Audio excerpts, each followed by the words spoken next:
Hey, you. It's RJ from Untapped Keg. I would love it if you would come by and join our new community. It is at untappedkeg.com/community. And when you get there, if you could fill out the poll and let me know a little bit about you, let me know how long you've been sober, how long you've been in recovery. And then I really want to know your favorite story. And it's a fun little icebreaker. And there's been a couple of people that have answered, and you can read what mine is. And that is, it's actually from a video game, Mass Effect, and it's a trilogy. And I kind of explained in detail kind of what I took from it. And it really did touch how life is not black and white, it's gray. And like that is what I connected with so much throughout that game.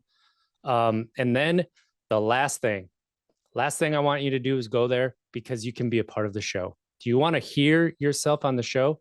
I'm going to include somebody who goes there to record a mantra that they say to themselves, a little bit of a saying that keeps you going, a daily motivation, a daily letting yourself know that you're okay. And I'm going to start including those in the show. And it'll be you, and it'll be at untappedkeg.com/community. You can sign up anonymously. If you don't want your name read, let me know. I will not read your name. I can change your voice. We can figure it out. If you just want me to read it, send it to me through untappedkeg.com/community. I look forward to connecting with you over there. I love you. The main thing I tell myself is that no matter how difficult things may be in the moment, no matter how overwhelmed I might be feeling, is that as long as I make the next right choice, right? The next right choice over the next 5 minutes or 10 minutes or an hour, then I'm going to be okay. Because oftentimes I find that, if I allow myself to start ruminating on things that might happen later on today or tomorrow or the next day or next week or next month, then things become so overwhelming, and that just seems like it's too much to handle. And that's when my addicted brain wants to really try to take over, right? So if I just stay in the moment, tell myself, just get through the next 5 minutes, make the next right choice, and I continue to do that over the course of a day, and I make it through that day, chances are I'm going to be just fine. You guys have a blessed day. Our family, especially with my mom, has always been big on pictures, which is why she pressed so much for us to take the family picture. Always been big on pictures. And so there are a couple photo albums on his coffee table. So I pick up this photo album and I'm looking through it, and it's pictures of him and my mom doing like all kind of stuff in all kind of spaces and places they've been. And I'm like, when did you guys do this? You know what I mean? Like, when did That's you go amazing. here? And so in the talking with him, I realized that God had allowed him to finally beat this thing in enough time where he had years with my mom. Sobriety is scary. That's why Untapped Keg explores different perspectives of sobriety and mental health, so that you know you are not alone. Hopefully, you can find something you can implement into your own life. Sobriety and mental health are topics that often are uncomfortable and complex. We do not shy away from any conversation. But you should know we try to be respectful, but there's always room to learn and grow. Everyone is welcome here, as you are, and you will be respected. We are not medical professionals and do not give medical advice. Please seek medical care if you need it. Now let's get to the show.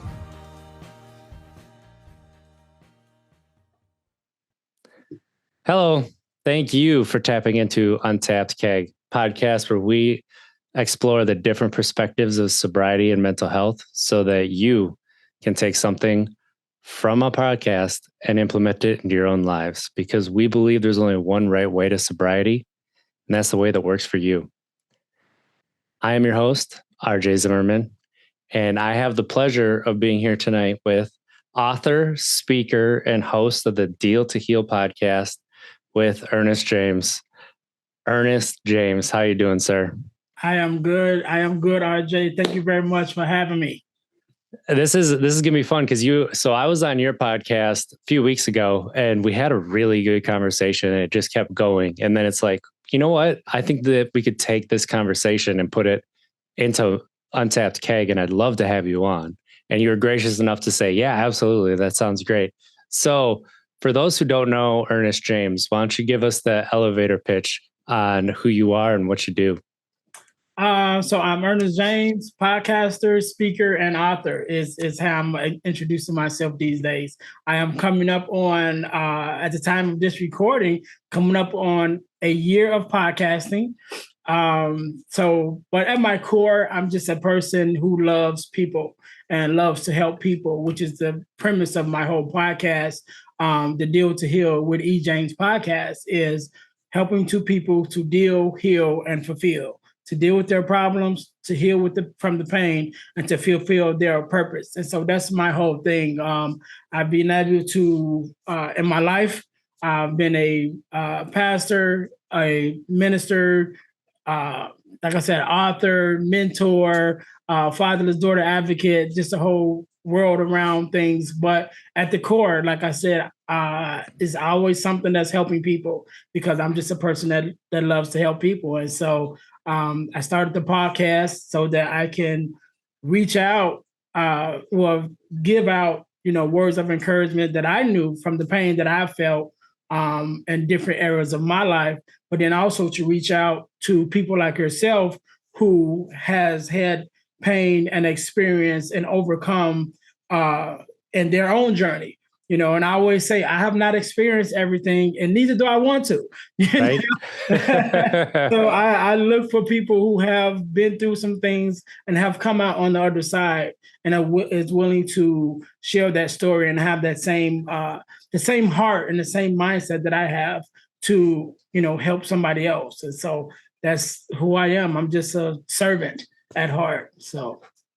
I love that. Because I mean, that, your message is very similar to what I do here, and kind of why Untapped Keg started. So like, I resonate with that so much. And you can tell too by your passion and where it comes from that it is genuinely from the heart, and it makes you very magnetic. And I appreciate that. So Ernest, the reason that you're here tonight is to talk about your family, actually.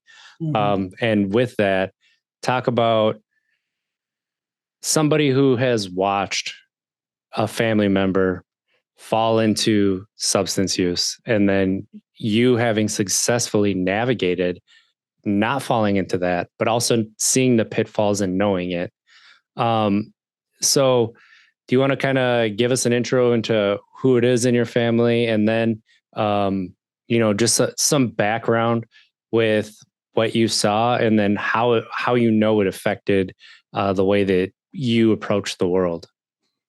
Definitely. So first, let me pretense this by saying that this is my viewpoint as an adult. Yep. Back on the experiences that I had as a child, right? And this is in my words. So my father was the person who had an addiction to alcohol, right? So that was my father. So this is my interpretation of what he was going through. Now, this is not what he told me, but this is as an adult processing, what I've lived through and what I've learned, that this is where I believe, or how I explain some of the things that he dealt with that took him that way. So going back far as I can remember, my dad always drank.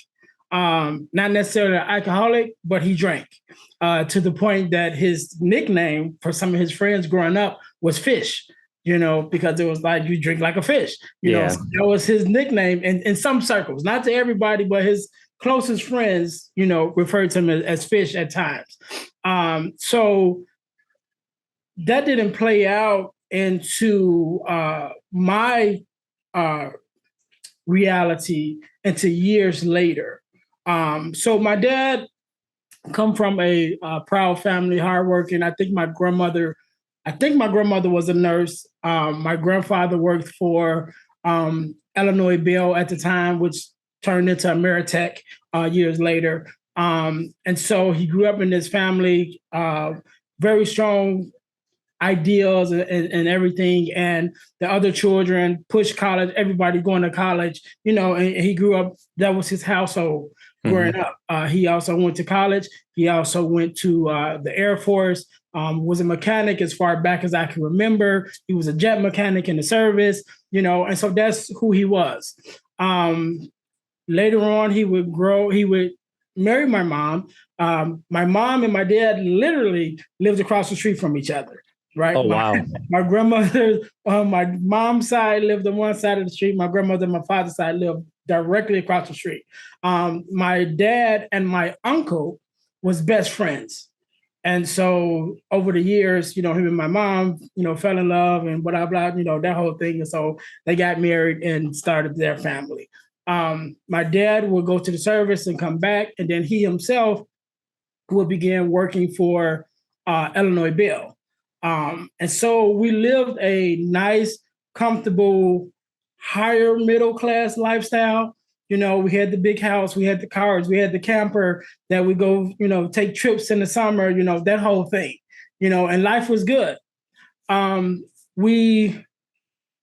mom and dad, decided to move from Illinois. We're in Illinois, and they decided to move from Illinois to Arizona. And we moved from Illinois to Arizona. We was down there for a couple of years. And during that time period, doing some transactions and just some unrest in that time period, my uncle ended up getting killed. He ended up getting shot. And this was a lot of racial unrest at that time. Yeah. And he kind of got caught, in the middle of that. And someone killed him. And so after that happened, we moved back from Arizona, we moved back to Illinois. Well, that's when everything changed. So we moved back to Illinois, and my dad wants to get transferred back to Illinois Bell, but they won't take him back for whatever reason. I don't know why, but he was still with the company when we were in Arizona. He just, transferred. But when he came to transfer back, they wouldn't accept his transfer back for whatever reason. I don't know the details. Yeah, that's hard. That's really hard. But so you go from this man who, at this point, my baby brother was born. My baby brother is born, the last child. So it's 9 of us. So you got this husband, wife, 9 kids. And you go from living this lifestyle where you're prospering and you're making money, everybody's comfortable, to you coming back to nothing. And my grandmother and my grandfather on my dad's side had the small ranch 3-bedroom house. And so you have a husband and wife and 9 kids in 1 bedroom. And so that kind of started or regenerated to, like I said, he was always a drinker, but that's when it really kicked in. Yeah. In that time period. And so you have your best friend from childhood gets killed. You come back home, you can't get the job that you spent the last however many years working. So now you're unemployed. Now you can't provide for your family like you used to. And not only, it's not just you, but it's you, your wife, and your 9 kids. And now you all in 1 bedroom in your mom's house, right? And so, again, this is my interpretation of, my dad, what he was going through at that time and dealing with, of course, going into a kind of depression. Oh, absolutely. Absolutely.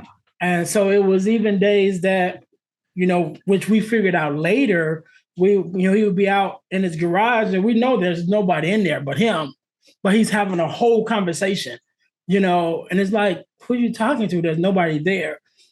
But over time and listening to those conversations and, as we got older, it's like, oh, he's having conversations with my uncle. You know what I mean? Who's not there. Yeah. But he's having these these long conversations. Yeah. So this went on for years, And so just growing up and watching my dad struggle, with alcohol addiction, it had an effect on me where I'm like, you know what? I'm not touching anything that even looks like addiction.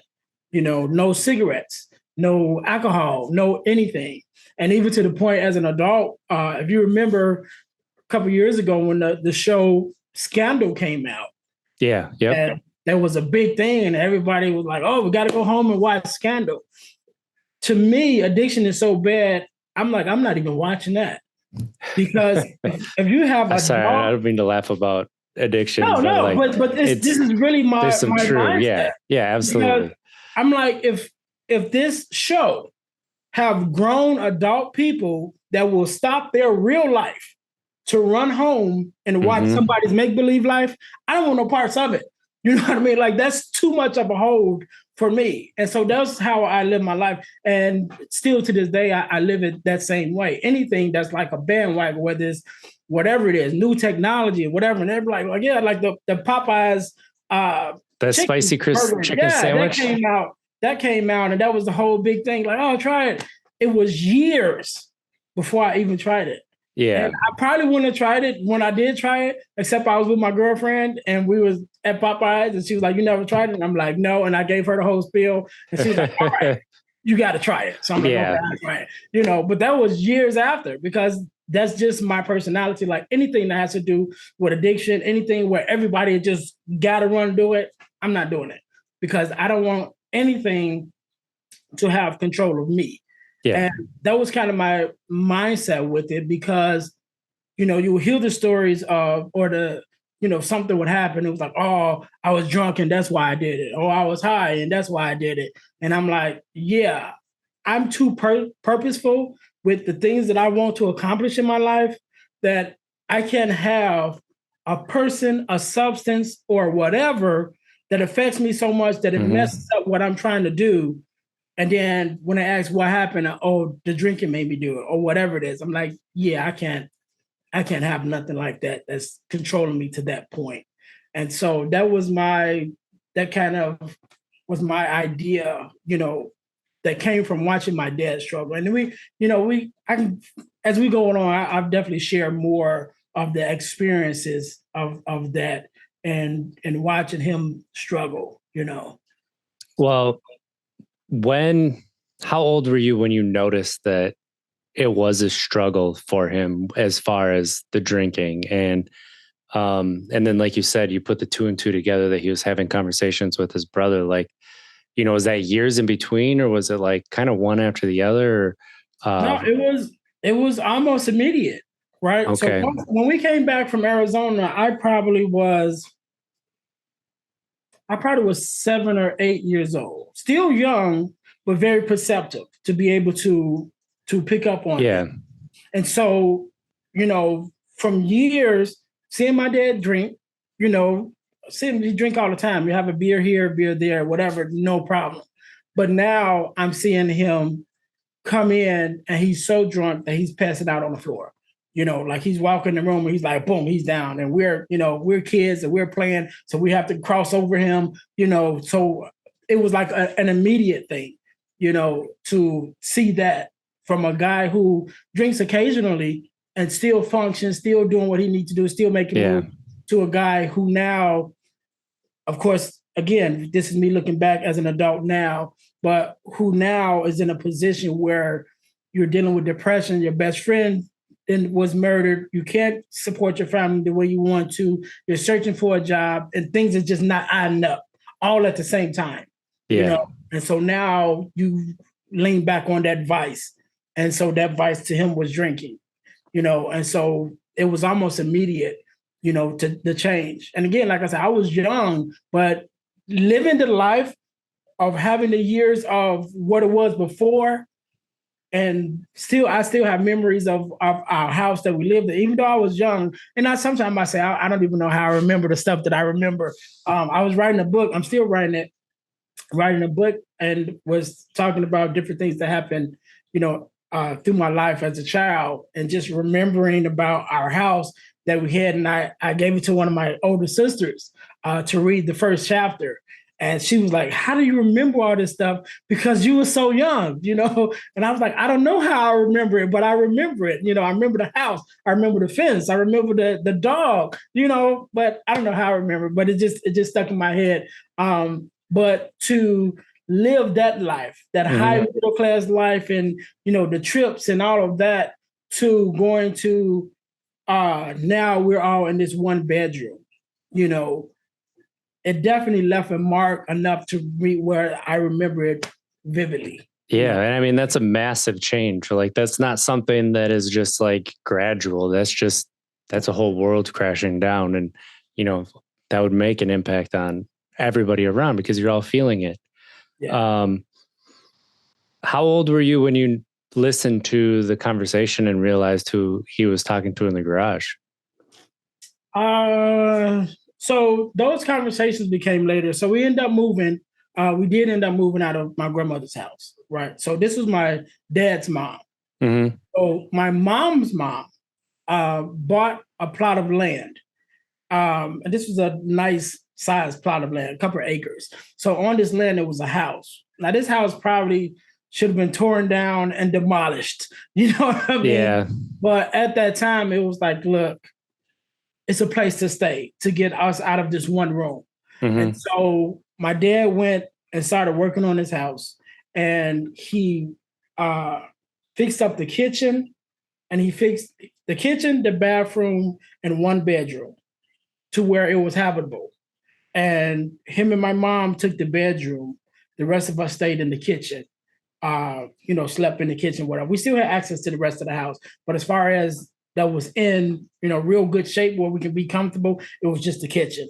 And then over the years, you know, he's working, you know, fixed up the living room, the dining room, fixed up the 2 bedrooms. So now we had our own bedrooms, you know. So but this was over a time period. So he had the house, and then there was a garage also. And again, my dad was a mechanic, so he went to what he knew. He started, you know, fixing cars and stuff, and you know, people would come over so he could fix their cars, and that's how we survived, you know. And so it would be my teenage years, early teenage years, 11, 12, I guess, when I started, you know, because I'm not at this time, I'm older now. Yeah. You know, so I'm more active. We're moving around. We're learning stuff. Mm-hmm. There would be times when he need help doing something. He was like, "Hey, come out to the garage, help me do this." You know, put in the trance, whatever we're helping him with. So we're around him, you know, in the garage, and you know, showing us stuff. And so right outside the garage, we had a basketball hoop. So we would play basketball. So we are around the garage anyway. And so we would have these days where we could hear him, you know, because he would go through phases. So it'd be like a phase of, could be like a month where he wouldn't drink at all. You know, it just like no drink, he's getting up, he's doing whatever. But then just like that, it'll be like a month where by the time we wake up for school, he's already out. You know what I mean? And so during some of those days, you know, we would hear him, you know, in the garage, and, you know, he's in there by himself and he's having these conversations. And, you know, like I said, when we started listening, then we were able to find out or recognize who he was having the conversation just by his part of the conversation, you know, listening to him like, oh, that's what it is. He's having these conversations, you know, with my uncle who was no longer here. And yeah, so it was early teen years, maybe 12, 13, when I started recognizing what the conversation was. And yeah, so about 17. I mean, yeah, early teens. Yeah, that's where you look back and you're like, how is it that we overlooked mental health for so long, right? Like, that's what, and I know, you know, I see, looking back and seeing it kind of the same way with my parents, certain cycles. Like, my dad quit drinking when I was 5 or 6. Like, I remember a time where he had beer, but not just one time. I remember him passed out, but you know, we didn't talk about it and stuff like that. So like, my experiences are a lot different than other people's. When did you notice that you started to adopt your nothing addictive kind of coping strategy? When did you really start to embrace that and go into that? Probably around the same time, going into my teenage years. I was always more mature for my age. Even now it's like you got an old soul. Okay, I am old now. I know all my gray is cut off, but I am a little older now. But even when I was younger, it was always, like you have an old soul. So I always was more mature. Always thinking about, my future at an early age. That was already my mindset. And so those early teen years, and again, I've seen both sides of it. I've lived through both sides. And so I'm seeing this side of it where I know who my dad is. I know the strengths that he has. I know how smart he is. I remember having conversations with just other people. And like the one guy was telling me, like, do you know who your dad is? He was like, I watched your dad like put this car together and things that wasn't supposed to work. Like he made it work. Like he fixed it with his hands and he made this thing that was not even designed to work that way, but he made it work, So I remember having those conversations. So I'm like, I see who this guy is. I know who my dad is. I know who his strengths is. I know what he can do. I've seen him build this house that we're standing in from one room to literally building it out. And at that point, I didn't really recognize the depressing part of it. It was more of just the drinking. And so it was like, okay, if this guy who I know is,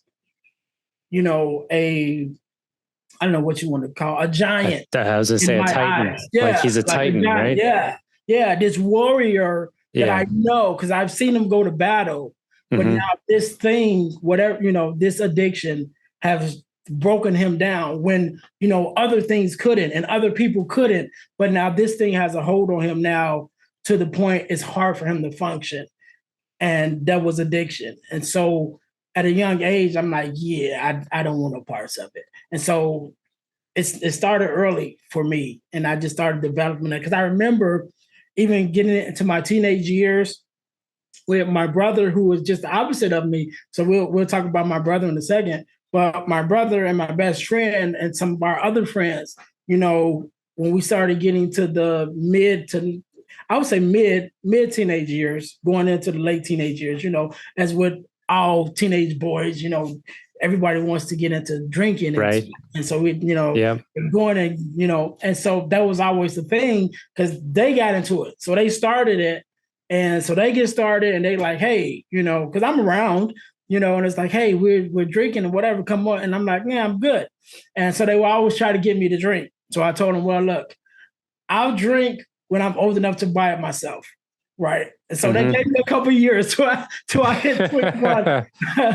But it didn't stop. And when I turned 21, like the day I turned 21, they were all like, all right, today, lined up at the door. Let's go. Yeah. Right. So I did have my first drink when I was 21. I didn't get drunk, like fall down, pass out drunk, but definitely enough where I could feel it. When I was walking, that I was dizzy. And of course, it's the first time, and it was hard liquor too, so that didn't help. But even then, I was like, yeah, this is not for me. I did drink after that a couple times, maybe at a couple parties or whatever. But even then, it was like, no, I'm I knew I was doing it just to fit in. And I was like, it's not worth it. And so I just stopped all over again. Like, no, I'm good. And so after that, it was like, no. So even now, I drink dinner wine. I do like wine. So I do drink dinner wine, but no smoking, never smoke reefer, never smoke, marijuana or any other thing. I'm just like, nah, I'm good. But going back to my brother. So my brother is literally 1 year and 11 days younger than me. Okay. So I was born May 1st of 76. He was born May 11th of 77. And even in appearance, growing up, we were opposites. I'm darker skinned. He was lighter skinned. I had short hair. He had long hair. He let his hair grow. He had braids. So we were like opposites on every Yeah. And so I was like straight and narrow, and he was like everything the streets had to offer. That's what he wanted. So he got into gangs and drugs and that whole thing, and that was just his personality. Just like, I'm going this way. So when it came to the drinking, that was one of the things that he picked up and started drinking real early. And even now, still not to the point where it stops him from doing what he needs to do, but definitely still too much, but it was just that dynamic of having this similar conversation with him. And it was like, okay, I seen Dad, and I'm like, I don't want no parts of it. But he seen my dad, and seeing him still as that same warrior, and more so like, I want to be like him, but not just the good, but the bad too. Yeah. And so he picked up a little more of the bad to get into things my dad never got into, but it was just those two dynamics of two young boys seeing the same example and choosing to go two different ways based off that same example, which, happens.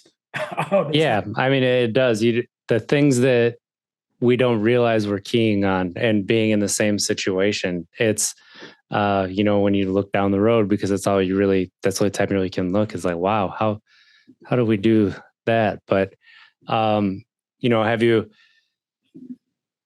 either of them try to get help or try to kind of limit their drinking or whatever they were doing, or were they able to kick it for a little bit?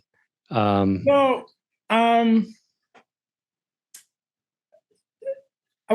say this. I don't know if the religious background or how much in touch the listeners may be religiously, but I am. I grew up Christian, and so one thing that I always say is God is amazing, and He gives us these opportunities because He knows our future when we don't know it, right? Mm-hmm. So my dad, I remember days after I was grown and married and moved out on my own, I would go visit my mom and dad. And I remember this one day in particular, and this has happened several times. I go to visit my mom. She's at the house. I'm like, hey, we're visiting. And I say, well, where's Dad? And she's like, I don't know. He left, hour or so ago or whatever. He haven't came back yet. So, I don't know. So I'm like, okay. So I'm sitting and I'm talking with my mom. And I say, okay, Mom, well, I'm finna go. I'll see you later. And, kiss my mom. I leave out the house. So I'm on my way. I'm driving down the street, probably not even a mile from their house. There's an overpass that goes over the expressway.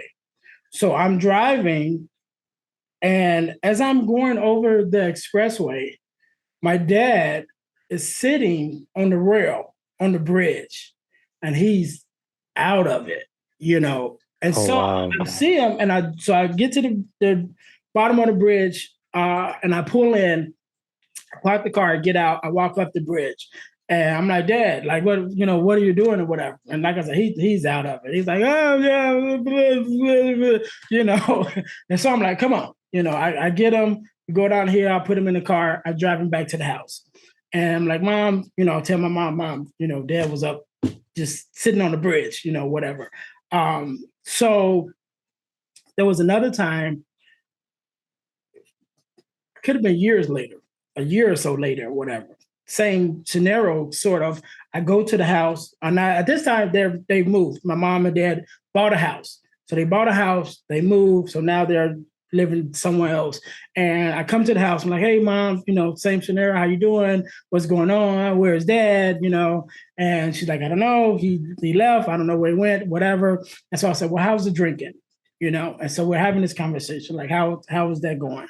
And she's like, it's times where The liquor store is literally maybe about 5 blocks straight down the street from the house. And she's like, he will, on those days that he drinks, because again, he would go through these things. It would be days he didn't drink at all, and there was days that he would drink the whole day. And she was like, he would go walk to the liquor store, he would buy whatever he's going to drink, but before he make it home, he's already tore, And it's been time where he's passed out like in somebody's front yard. And the police, the person called the police, like, there's a man laying in my grass. Police come get him, see his identification, brings him home, And so we're having this conversation. I'm like, man, okay. And so I'm like, all right, Mom, I'm finna go, whatever. I'll see you later. I walk out the door. There's a police car at the end of the driveway. And so I'm like, okay. I walk to the car and they're like, do you know Earnest James? So I'm Junior. Do you know Earnest James? Yes, I know Earnest James, And so they get my dad out the car. They're like, just bringing him home or whatever. And so, help him in the house or whatever. But from, like I said, when we came back from Arizona at that time, 7, 8 years old, to the point where that day I probably was 25, 25, 26 at that time. So this has been a struggle all these years. This has been a struggle with my dad. This has been a struggle with my family. Definitely a struggle with my mom, who's been there the longest through all of this. So my mom ends up getting sick. We didn't even know she was sick at the time, and she ended up getting sick, and we didn't know how sick she was. Just like, because we all have our ups and downs, and whatever. And so it wasn't uncommon that she would get sick every now and then, but then she would bounce back and everything be good. Like, okay. But this particular time was a little different. And one of the things my mom always wanted us to do as a family was take a family picture. And this was over the years. Like I said, I'm at that time, I'm like in my 20s, mid 20s. And we just had never done it. And so she's like, I want us to take this picture or whatever. So she's like, all right, everybody show up on this day. We're going to take, have the cameraman's going to come to the house. Everybody just be at the house. We're going to take these pictures. We're like, all right, cool. So we come to the house. We take these pictures, family pictures, the only family pictures we have ever taken. This is maybe like in November, maybe. So this is in November. My mom doesn't get better. We find out in January that she has cancer. Oh, no. Her birthday's in May. She don't make it to her birthday. That's hard. So she don't make it to her birthday. And, we're all dealing with that. But to go back to the reason why I bring all of that up, after that, a couple years later, my dad moved out of the house where they stayed. At this time, we're all the kids are grown and kind of moved out. And he's like, I don't need a whole house. It's just me. Your mom's not here. And so he has an apartment. And so I go to the apartment to visit my dad. At this time, my dad has stopped drinking. And our family, especially with my mom, has always been big on pictures, which is why she pressed so much for us to take the family picture. Always been big on pictures. And so there are a couple photo albums on his coffee table. So I pick up this photo album and I'm looking through it, and it's pictures of him and my mom doing like all kind of stuff and all kind of spaces and places they've been. And I'm like, when did you guys do this? You know what I mean? Like, when did you go amazing. Here? And so in the talking with him, I realized that God had allowed him to finally beat this thing in enough time where he had years with my mom. And forgive me if I get choked up. Absolutely. It's understandable. But he had years with my mom to spend with her, doing all kind of amazing things. And to this day, he does have a drink every now and then, but he still has beat it. And now it's been my mom. I think my mom's been gone a little over 10 years now, and so that would be these 10 years and maybe at least 5 years before. So I'd say like 15 years now that he's been, sober. And he didn't go to he has over the years went to AA meetings and stuff. Growing up, we did. But when this happened, it was just like one day, again, why I say, that it was divine, that he just decided that was it. And it was just like that. And so he had these years with my mom. Of course, like I said, I was grown and married myself, so I wasn't there. But they had these years where they were able to enjoy, just them again, and the fullness and the wholeness of them.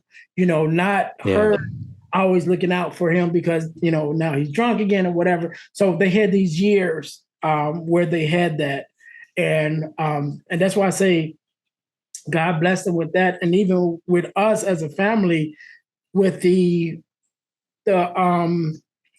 family portrait, what we all took.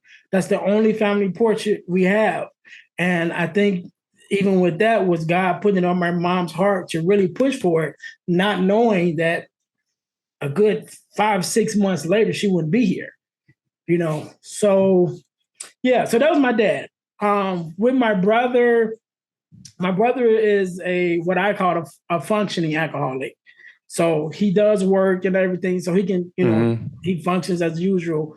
But when he gets home from work, some days it's like you got a whole 12-pack, and by the morning that whole 12-pack is gone. So he does have those. But again, he's like a functioning alcoholic.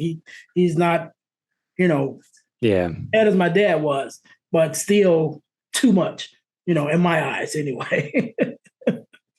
It's hard because sometimes we want to, put ourselves in front of it and be like, this is what you need to do. But at the same time, like, that's not what we want. Like, and that's what, and if we don't perceive it being an issue, why would we make a change? And it's really easy to fall into like the autopilot stage too. But it's amazing to me how, when you talk about your dad, and obviously we're talking about a very serious topic, and there's so many layers and context, but one thing that is so prevalent throughout is, it's more than just the drink, right? Like, it's the person, the actions around it. Yes, like this, it sucks. This is terrible. Like, but it's a lot of times when we look into what we see and we're like, oh, they're an alcoholic. Oh, they're an alcoholic. We use these labels to other people, and we don't see like the hurt, the everything that's around it, but not just that, like who they affect, the smile that was on your face. Like, that's not something that people think about when we talk about these things. So, just the beauty that you put through that, like, especially to get through, like, this is not about, talking about somebody who is, for lack of a better word, somebody who's trash or somebody who's terrible person. Like, no, he's a really good person. And not just that, he's my dad. Like, please understand. Like, so I think people hearing that side and understanding the meaning behind it is so important, because we lose sight of how we're all connected and how much everybody means. And then that leads us to be like, not my problem. And you just move on, right? But really, you put that arm around somebody and you say, it's all right. When you're ready, I'm here. Yeah. But you got to be ready. Yeah. And I think that's kind of the thing with my brother. He did have a bad accident one day. And again, this is just God covering, my family. He was drinking, and shouldn't have been driving in the first place. But he was. And he's driving and he loses control of the car. He hits a light pole, manages to get out of the car.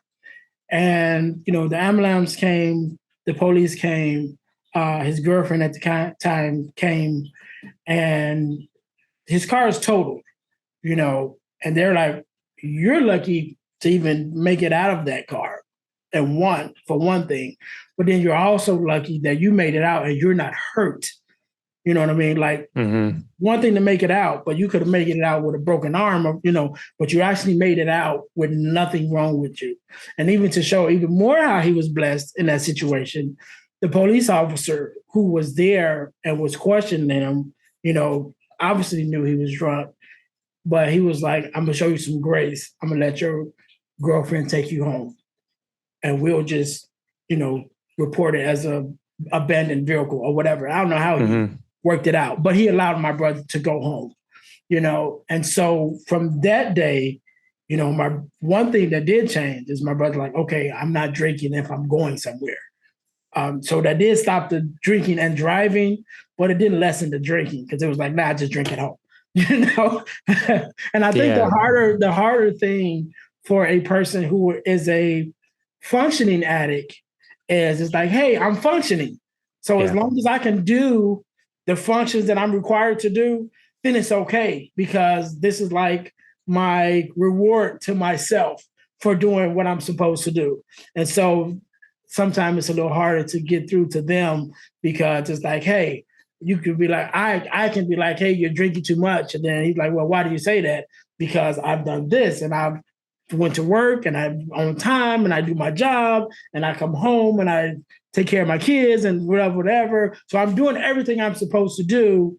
And this is how I choose to reward myself, And so sometimes it's harder to get through, to a functioning addict than it is to one who's hit rock bottom. So that's kind of what my brother is. Yeah, it's all about that catalyst. Like if we continue going through life, like, what is the reason to change? You got to get that catalyst. Sometimes it's another person. Sometimes it's watching something that finally hits you in a certain way. Sometimes it's, that rock bottom that you talked about. But there's always a catalyst before the change. It's just a matter of what is that catalyst? How bad does it have to get before it happens? And, there's so many different theories and methods that people use, but really what it comes down to is, do we want the help? And that's unfortunately, right? Because we're stubborn as humans. We are stubborn. But one thing I like that you said a few minutes ago, and it definitely plays a chord in what I do or what we do, because we're in similar genres, is to be able to see the person behind the thing. Yeah. So maybe just for me, being able to see my dad and know who my dad is, and to be able to know just authentically that he's not this, this version that he is on the inside, he's a whole nother person. So me having that example is easier for me to do the work that I do and be able to help people and reach out to people and not necessarily look at them for the results of the circumstances that brought them to that point, but are able to look past that and say, okay, let's deal with the core problem. Because addiction is never just about the drinking or the drug or whatever. It's always something behind it. It's always a experience of something that person may not have been able to digest, and come through on their own. And so they're looking for a way to cope with it, and then that's what leads it. But it's never just the thing itself, because we all grew up in, just as kids going to the supermarket and there's aisles of alcohol, and if it was just the point where it was just that, then as a kid, we'd be like, oh, give me a drink, but it's not. It's when something happens that we're not able to process, and we start looking for ways to process this thing that has happened to me, and we're looking for vices. And so that's where it comes in at. That's where addiction comes in at, whether it's drugs, whether it's alcohol, whether it's being overly sexual, and you're promiscuous, and, you have men and women who sleeping around and things. And it's like, oh, you just want to be, that kind of guy that's sleeping with everybody. But like, no, this is a guy who was molested when he was little. And so he's trying to figure out his sexuality because of this thing that happened to him, and the way he deals with it is trying to fill as much of that void as he can with sex. You know what I mean? So it's always a story behind the thing. Yes. And we have to get to the point, just as a people in general, where we know that and recognize it. So when we see someone in a hurting position, when we see someone that's dealing with addiction or whatever it is that they're dealing with, that we are able to look past that face and be able to search the inside of that person and help them find that core problem, the root of it, and deal with that. And once that root is taken care of, then the roses and the flowers that bloom and press through that outer shell of addiction or whatever it is that has, became their face, will be able to break through, and then you're able to see, the real person free of whatever that thing was that was holding them. But yeah, I think that that's the thing that we need to do, to be able to look past that and see the person and deal with the person, and not necessarily deal with the addiction, but more importantly, deal with the person. Because once you allow that person to grow and gain strength, then that person can help you deal with the addiction. And there's a better chance that, together you'll be able to get them free from whatever it is that they're dealing with. That is the key. That is for sure the way to approach everything that has to do with this.